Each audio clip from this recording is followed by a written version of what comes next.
हम लोग सरकार में आएंगे तो आदिवासियों के हित हक के लिए हम लोग काम करेंगे। देखिए 19 का चुनाव भी हम लोग हारे नहीं हैं, जीते हैं। लोग काउंटिंग में बदमाशी किए, लोग बेईमानी किए, लोग उसी का बदला अब फिर यहाँ की जनता ले लेगी। यहाँ के आदिवासी मूलवासी लोग भयभीत हैं। डर है कि हम लोग का जल जंगल जमीन कहीं छिना ना जाए।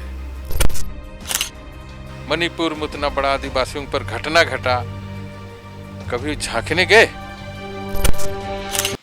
नमस्कार, इंडिया जंक्शन के चुनावी सफर में आप सभी का बहुत बहुत स्वागत है।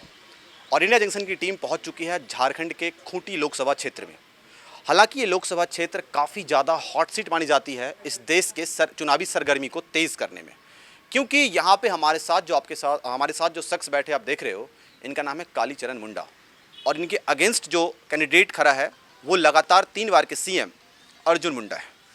इस बार देखना होगा चुनाव में कि जनता परिवर्तन चाह रही है या जनता फिर से वही चीज़ दोहराना चाह रही है। लेकिन इस बार ये चुनाव काफ़ी ज़्यादा दिलचस्प इसीलिए हो जा रहा है क्योंकि जो हमारे साथ जो शख्स बैठे हुए हैं, ये पिछली लोकसभा चुनाव में यानी कि 2019 के लोकसभा चुनाव में ये सिर्फ और सिर्फ 1400 वोट से चुनाव हार गए थे।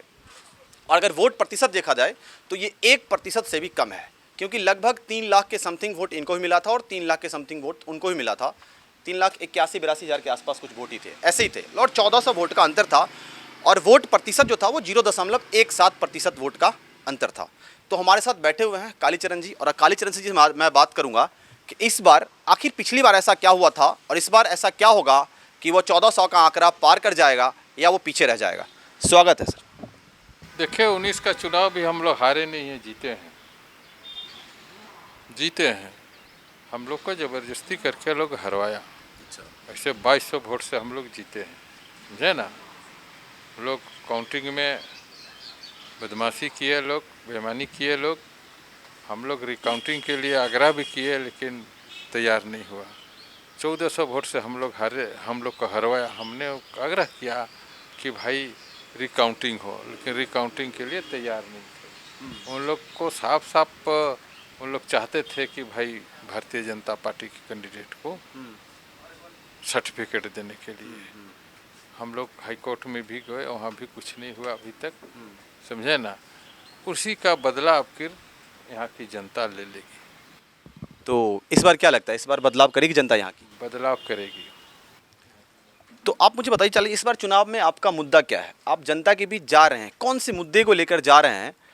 आप ऐसी कौन सी डिमांड कर रहे हैं जनता से कि जनता आपके समर्थन में खड़ी हो फिर से दोबारा पिछली बार की तरह?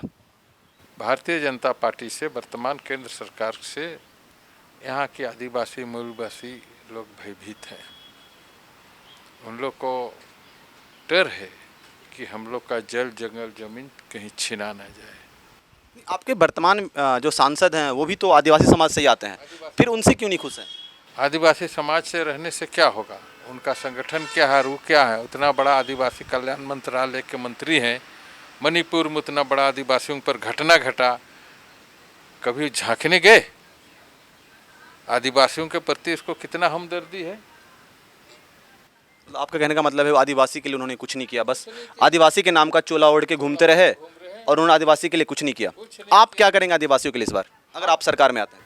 हम लोग सरकार में आएंगे तो आदिवासियों के हित हक के लिए हम लोग काम करेंगे, यहाँ के विकास के लिए काम करेंगे।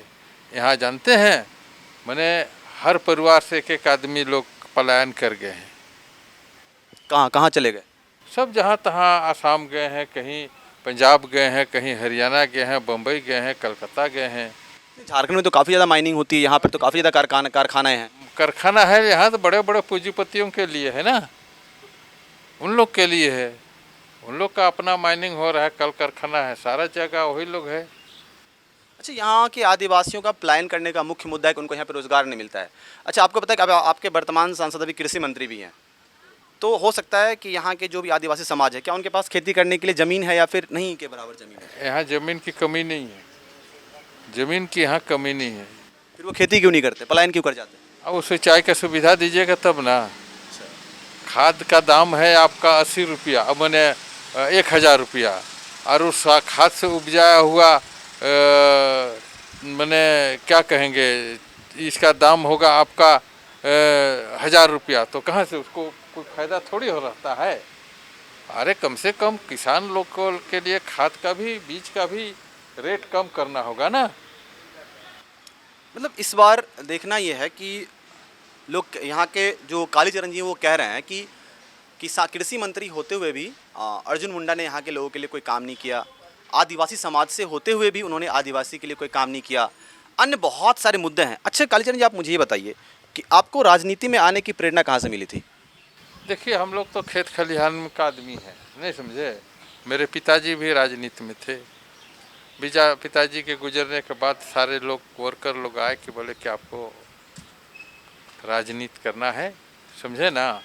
और हमने उनके डेथ करने के बाद उपचुनाव हुई। उपचुनाव में कांग्रेस पार्टी के टिकट से मैं विधायक बना तमाड़ से, और उसके बाद पहले भी मैं राजनीति में था। उसके बाद इधर हम लोग हैं पार्टी। इस बात पे मैं आपसे एक सवाल करना चाहता हूँ। बार बार बीजेपी की तरफ से ये सवाल खड़ा किया जाता है कि कांग्रेस में काफ़ी ज़्यादा परिवारवाद चलता है, तो क्या आप इस परिवारवाद को कैसे देखते हैं? क्योंकि आपके भी तो पिताजी के जाने के बाद आप राजनीति में आए, तो इस तरीके को ये मतलब ये जो बातें बार बार सामने आती है निकल के, बार बार वो जो सवाल खड़ा करते हैं, इस चीज़ को आप कैसे देखते हो? बीजेपी के लोग नहीं हैं परिवारवाद नहीं हैं का? बताइए। हाँ, वो नहीं है ज्योतिरादित्य सिंधिया, है कि नहीं? उससे बहुत लोग हैं बीजेपी में भी। उन लोग कल झूठ बोलता है। जो कोई मान लो उसके पिताजी राजनीति में थे, तो उसका बेटा भी वो राजनीति में उतरेगा, काम करेगा, तो क्यों नहीं उसको जगह मिलेगा? उसका बाप मान लिया राजनीति में था, तो उसका बेटा को नहीं मिलना चाहिए क्या? मिलना चाहिए कि नहीं मिलना चाहिए?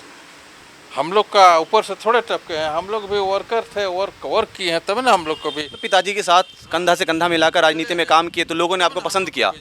ये बार बार बीजेपी सवाल खड़ा करती है कि भाई भतीजावाद या परिवारवाद है, ये हर पार्टी में होता है और हर पार्टी के लोगों को ये बात सोचना चाहिए। अब थोड़ी सी हम मुंडा जी, लगातार देखो झारखंड जो था वो पहले बिहार और बंगाल का हिस्सा हुआ करता था, बाद में ये अलग हुआ, तो थोड़ा इनके बचपन के बारे में जानने की कोशिश करते हैं। आखिर ये बचपन में इनकी पढ़ाई लिखाई, इनका जो पूरा चीज़ें जो हुई इनकी ज़िंदगी की, वो कैसे कैसे हुई और इन्होंने किन किन संघर्षों का सामना किया, और तब जाके ये राजनीति से प्रेरित हुए और आज लोगों के लिए काम करने का जुनून इनके अंदर दिखाई दे रहा है। थोड़ा सा अपने बचपन के बारे में बताइए, कुछ ऐसी इंटरेस्टिंग चीज़ें जो आपको कहीं ना कहीं प्रेरित करती थी बचपन से ही कि मैं एक दिन सांसद बनूंगा और इस देश का पीएम बनने का मौका मिला तो वही बनूंगा। अच्छा, आपको आगे राजनीति में कहाँ तक जाने की लगता है, कहाँ तक जाने का सपना है? जनता जहाँ तक ले जाएगी वहाँ तक जाएंगे। फिर भी एक अपना अंदर से तो होता है ना? नहीं, हम जनता के आदमी हैं, जनता जहाँ तक ले। बिल्कुल बिल्कुल, ये एक सच्चे राजनीतिक की पहचान होती है कि जनता के सारे बातों को फॉलो करना और जनता इनको जहाँ तक ले जाती है। थोड़ा सा परिवार की कहानी बताइएगा, अपने बचपन की कहानी छोटी सी।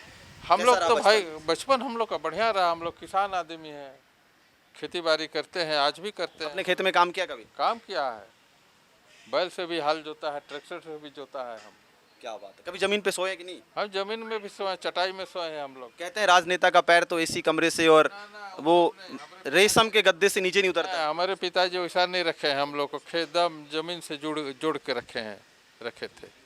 अच्छा, आपने पर्चा भर दिया? पर्चा कल भरूंगा। अच्छा, कल पर्चा भरेंगे। जनता का पूरा आशीर्वाद साथ है? कल देख लीजिएगा। कल देखने वाली बात होगी कि कल नॉमिनेशन है और कल पर्चा भर रहे हैं और खूंटी के लिए फिर से नया इतिहास लिखा जाएगा या इतिहास को दोहराया जाएगा।